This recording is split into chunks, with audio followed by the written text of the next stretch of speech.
नमस्कार, मेरा नाम पवन कुमार। ऑनलाइन सरस्वती शिक्षा द्वारा समिति द्वारा संचालित ऑनलाइन शिक्षण में आपका हार्दिक स्वागत। आज हम कक्षा द्वादशी का अध्याय भारत के लोक व अर्थव्यवस्था पुस्तक का अध्याय 10 जो बड़ा बाकी है चैप्टर, उनका अध्याय है परिवहन तथा संचार। वो चैप्टर हम देखेंगे। तो देखो, परिवहन और संचार, परिवहन हमारे लिए कोई नया विषय नहीं है। कोई सामाजिक विज्ञान के किसी भी कक्षा की बात करें तो परिवहन शब्द लगभग हर एक में आएगा।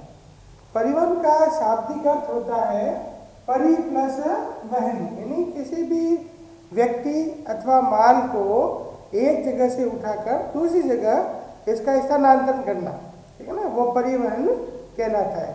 यानी यात्री के हिसाब से देखें या माल के हिसाब से देखें, दोनों के लिए परिवहन बहुत ही महत्वपूर्ण युक्ति होती है। बिना किसी परिवहन के या व्यापार के जो है वो सामान इधर से उधर नहीं पहुंचेगा। अपन देखें जैसे भारत बहुत बड़ा देश है, या अर्थव्यवस्था बहुत अच्छी है, सब चीज़ें अपने में होती है, और अपन कहते हैं कि हम परिवहन नहीं करेंगे, अपने तो सब चीज़ है, तो नहीं चलेगा।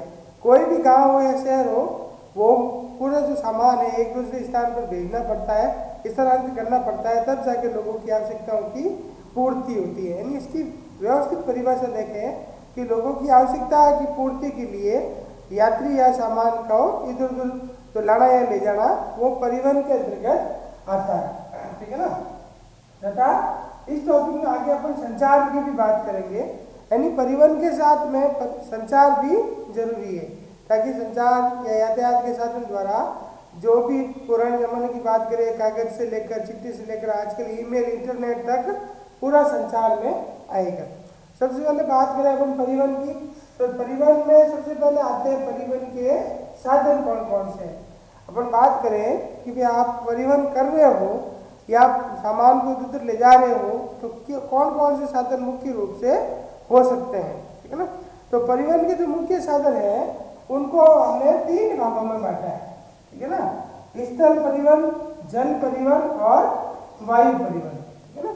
अब इस चार्ट में देखें सामने, इसमें जो 3 परिवहन के साधन है, स्थल, जल और वायु परिवहन, इसमें भी आगे उप विभाजन किया गया है। स्थल परिवहन के अंतर्गत सड़क, रेलवे और नया जो है वो पाइपलाइन परिवहन आता है। सड़क परिवहन तो आप जानते ही हो, जिसमें मुख्य रूप से जो जमीन पे सड़कों के द्वारा अपने वाहनों द्वारा स्थानांतरित होते हैं। रेलवे बहुत महत्वपूर्ण है, माल के हिसाब से देखें, यात्री के हिसाब से। और तीसरा है पाइपलाइन। पाइपलाइन का अर्थ होता है, अब ज़्यादातर जो है तेल के कुएं वगैरह या प्राकृतिक गैस है या जल है, इनका परिवहन जो है पाइपलाइन के माध्यम से होने लगा। तो पहले 2 ही पड़ते थे, सड़क और रेलवे, अब तीसरा पाइपलाइन भी ऐड हो गया। फिर दूसरी बात करें जल परिवहन की।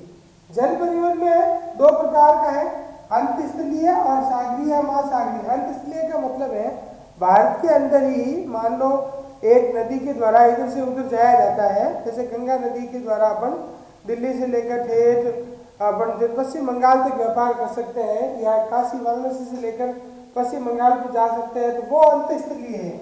मान लो कोई झील हो गया या समुद्र हो गया, कोई तालाब हो गया, उसमें करते हैं तो अंतस्थलीय है।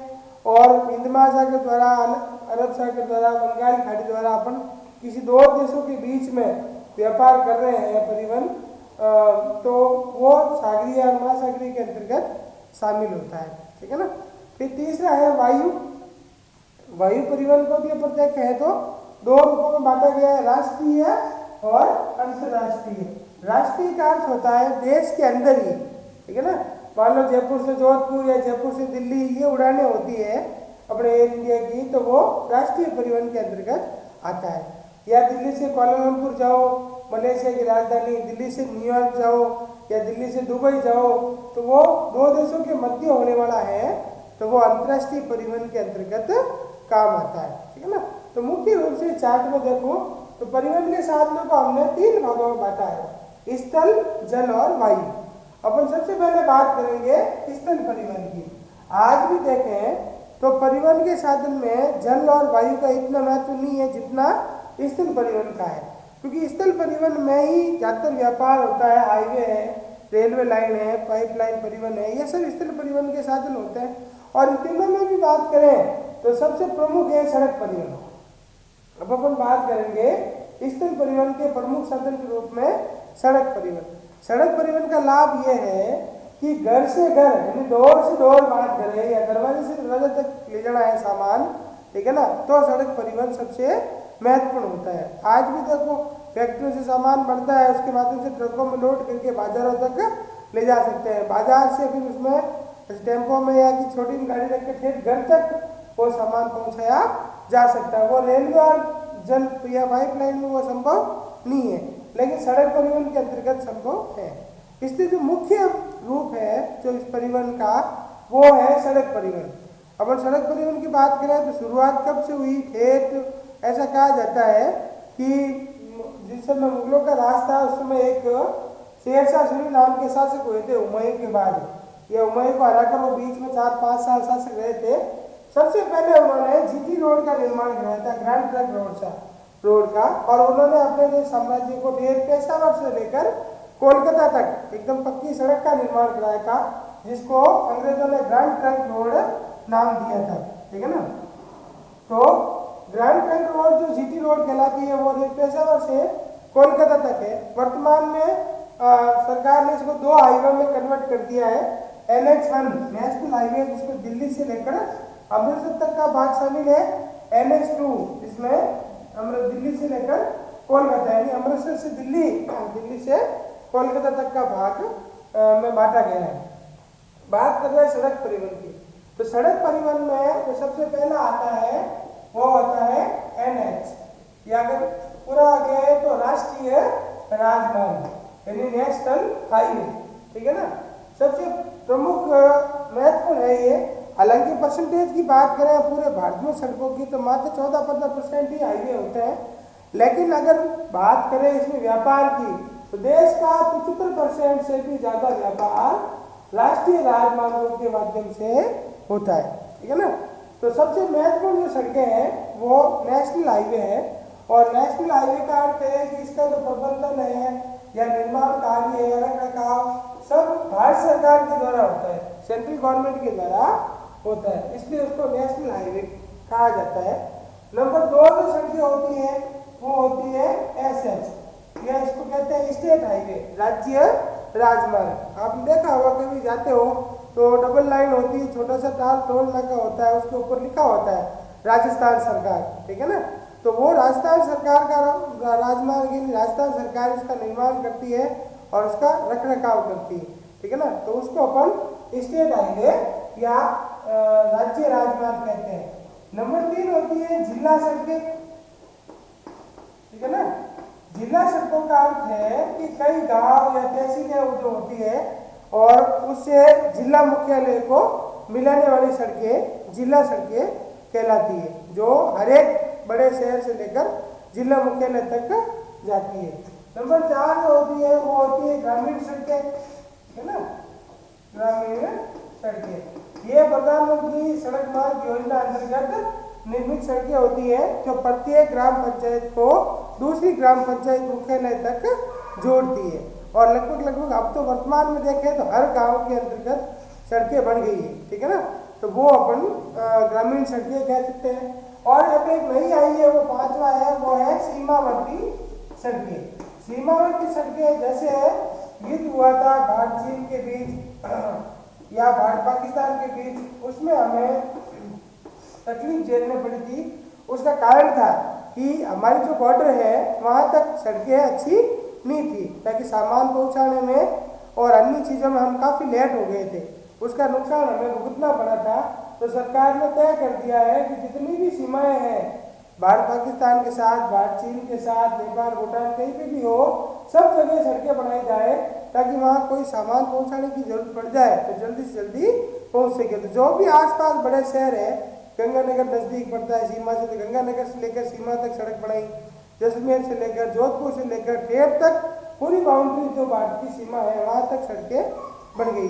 तो इस तरह देखा जाए तो सड़क परिवहन में, ठीक है ना, भारत की स्थिति देखें तो विश्व में सड़क परिवहन में भारत दूसरे नंबर पे है। नंबर 1 अमेरिका है, सेकंड नंबर पर 56 लाख किलोमीटर जो भारत में सड़कें हैं टोटल। और सड़कों के हिसाब से देखा जाए तो सबसे महत्वपूर्ण स्थानों में से एक होता है। फिर है तो इन सड़कों की बात करें तो सड़क मार्ग में मैंने जैसे आपको बताया था मुख्य तो जो 5 प्रकार में हमने बांटा था, ठीक है ना। उसमें सबसे पहले राष्ट्रीय राजमार्ग की बात की हमने, ठीक है ना, जिसका हालांकि है तो 15-16%, लेकिन टोटल 75% से ज्यादा व्यापार है वो राष्ट्रीय राजमार्ग के अंतर्गत होता है। दूसरा आगे राष्ट्रीय लगा है, इसका मतलब इसका प्रबंधन बढ़ाने का कार्य जितना भी है सब जो है वो नेशनल गवर्नमेंट करती है। और सेकंड नंबर पे स्टेट हाईवे, जिसको अपन मेगा हाईवे भी कहते हैं, और ये मेगा हाईवे बनाना चलाना ये सब काम जो राज्य होता है उसकी गवर्नमेंट करती है। जैसे राजस्थान है तो राजस्थान गवर्नमेंट करती है। फिर है जिला सड़कें, जिला मुख्यालय से तहसील मार्ग तक को जोड़ने वाली सड़कें होती है जो जिला सड़कों के अंतर्गत शामिल होती है। फिर है ग्रामीण सड़कें, जो प्रधानमंत्री सड़क योजना के अंतर्गत गांव से गांव या पंचायत से पंचायत को जोड़ने वाली सड़कें होती है। और लास्ट जो बताई मैंने सीमावर्ती सड़कें। सीमावर्ती सड़कों का मतलब होता है कि जो भी भारत की सीमाएं हैं, बॉर्डर है, वहां तक जो है प्रत्येक बड़े शहर से लेकर जो भी नजदीक है वहां से सामान पहुंचाने के लिए एक अच्छी तरह की सड़कें बनाई जाएंगी। इस तरह से देखें तो स्थल परिवहन में सबसे जो प्रमुख साधन है वो सड़क परिवहन को कहा जाता है। कारण यह है कि आपको घर से सामान आपका ले जाना है या सब्जी मंडी से या खेतों से सब्जी मंडी तक ले जाना, सब्जी मंडी से आगे मुख्य मंडी तक ले जाना और फिर मंडियों से बाजारों तक पहुंचाना, फिर बाजारों से वापस लोगों के घरों तक पहुंचाना। तो देखा जाए इस परिवहन के लिहाज से सड़क परिवहन और सड़क परिवहन, ठीक है ना, और सबसे महत्वपूर्ण स्थल परिवहन का साधन होता है, ठीक है ना। तो आज मैंने केवल सड़क परिवहन ही आपको समझाया है, रेलवे और पाइपलाइन परिवहन अपन कल देखेंगे। तो एक बार देख लो, परिवहन के साधन में हमने 3 प्रकार के परिवहन के साधनों की बात की, उसमें स्थल, जल और वायु परिवहन था। स्थल परिवहन में हमने सड़क परिवहन, रेलवे परिवहन और पाइपलाइन की बात की, ठीक है ना। जल परिवहन में अंतस्थलीय और सागरीय और महासागरीय बात की, और वायु परिवहन में अपन राष्ट्रीय और अंतर्राष्ट्रीय परिवहन की बात करेंगे, ठीक है ना। तो सड़कों का जो वर्गीकरण बताया है उन वर्गीकरण के हिसाब से अपने को उसके उदाहरण भी लिखने हैं कि कौन सी सड़कें किस वर्गीकरण के अंतर्गत आती है। और फिर एक महत्वपूर्ण बात यह भी है, सड़क परिवहन के हिसाब से भारत विश्व में दुनिया का दूसरे नंबर का देश है और लगभग 56 लाख किलोमीटर से ज्यादा भारत में सड़कें पाई जाती है। धन्यवाद।